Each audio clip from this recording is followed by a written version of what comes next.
If you were to ask for someone to join you on the sofa right now, who would your favourite person be? Well, there's been a lot of Aussies, so just not... Wow. Pat Cash joins us. How are you guys? What an absolute pleasure. What brings you here, Pat? This is very kind of you. What a lovely unexpected pleasure. Thank you. It's always nice to be here. We're just actually talking about Roger's time and in these year-end finals, how he's managed to achieve this title, what, 6 times in 3 different cities, and here he is looking for a possible 7th.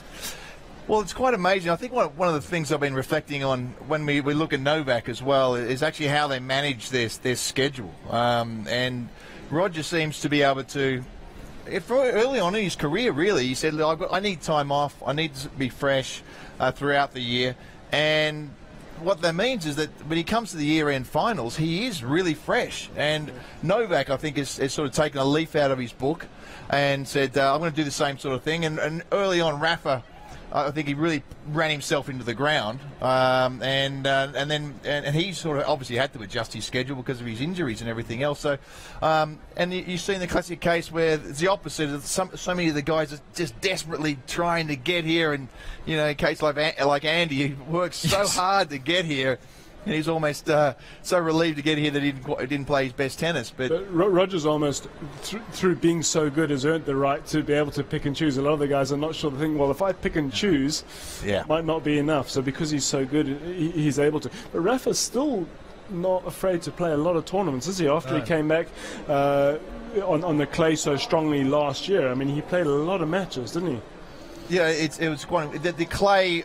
Obviously, it's a lot easier on his body. I mean, he's said many times over the years that the hard courts are, you know, really bad for the knees and everything and like that. And it's quite amazing that you know, these players can still keep going, playing so many hard court tournaments. But you know, Rafa comes back on the clay, works his way in, and it's much better, obviously, on his body.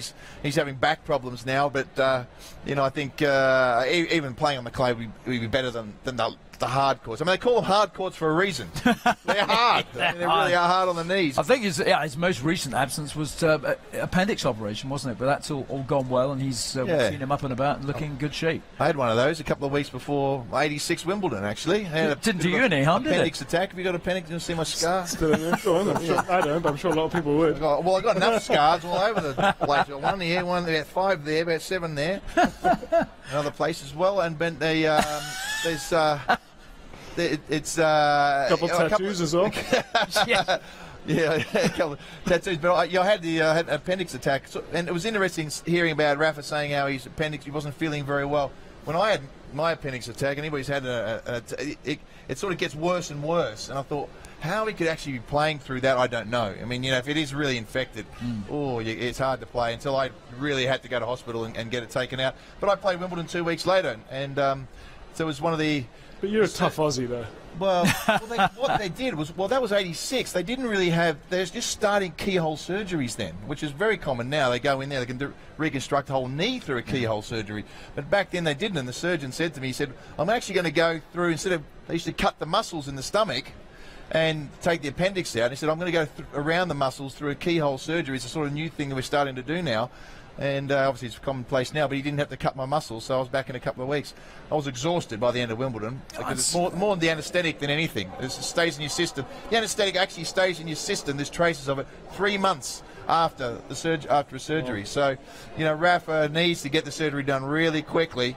So give him a good couple of months. Obviously, as an athlete, he'll be getting all those toxins out of his system pretty quickly, but there'll still be little traces of it there in Australia. It'll be interesting to see how he goes. The stinking heat. Coming off for surgery. I think that surgery follows on why there's so many older players around these days, because the surgery doesn't take as much out of you. You know, Guga Curtin, who we had here, Leighton Hewitt, and Magnus Norman, who's here with Stan Wawrinka. The surgery they had on their hips pretty much ended their career, whereas now, you know, Leighton Hewitt's had 2 or 3, 4 of those, and plenty of other players too.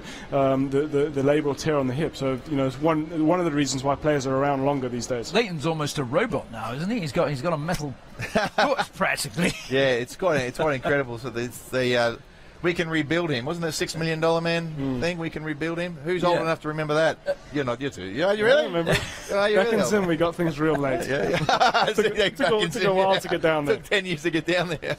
But Pat, when you went on to win Wimbledon, you then were also competing in doubles as well, which meant by the time that you came through to qualify for the year-ender, you were a bit shattered, weren't you? Yeah, actually that 87 I stopped playing doubles, but 86, 85, I realised quite early on, and in 84 I got through every one of my doubles matches. We got through the final, McNamee and I played 5 sets, other than the first round, which was 4 sets. And then Wimbledon, because there's 5-set doubles matches, which I think are great. But I was playing singles as well, and I did really well, and I ended up playing this guy called John McEnroe. You might know of him. He's yeah. So he was, and I played him in the semi-final. I was absolutely exhausted, and I realised, look, if I'm going to be serious at singles, competitive singles, that was my first Grand Slam semi-final. I've really got to sort of cut down the doubles. So by that stage, but we played singles.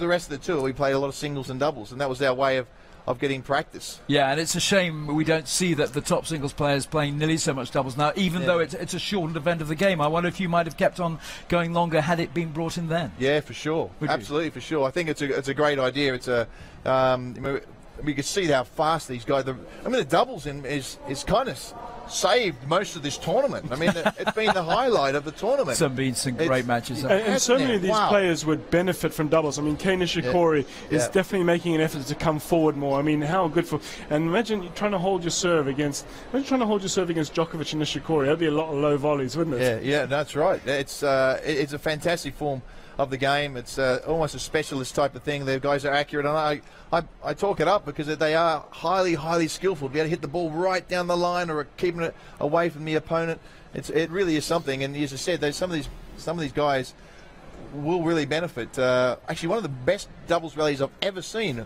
was Djokovic and Murray playing. I can't remember who it was. It was an unbelievable rally. It was on somebody posted it on Facebook or whatever, and I clicked on it, and it was a little screen, and I just saw these two guys just going running all over the place. Wow, those doubles players they're the quickest doubles players I ever saw. And it was only at the end that I realised that it was Djokovic and Murray. They were just all over the place. The guy stole the guy's popcorn in the 5th row and came back and picked up the point. It's unbelievable. It's such a great form of the game for people to watch, isn't it? It's hugely entertaining.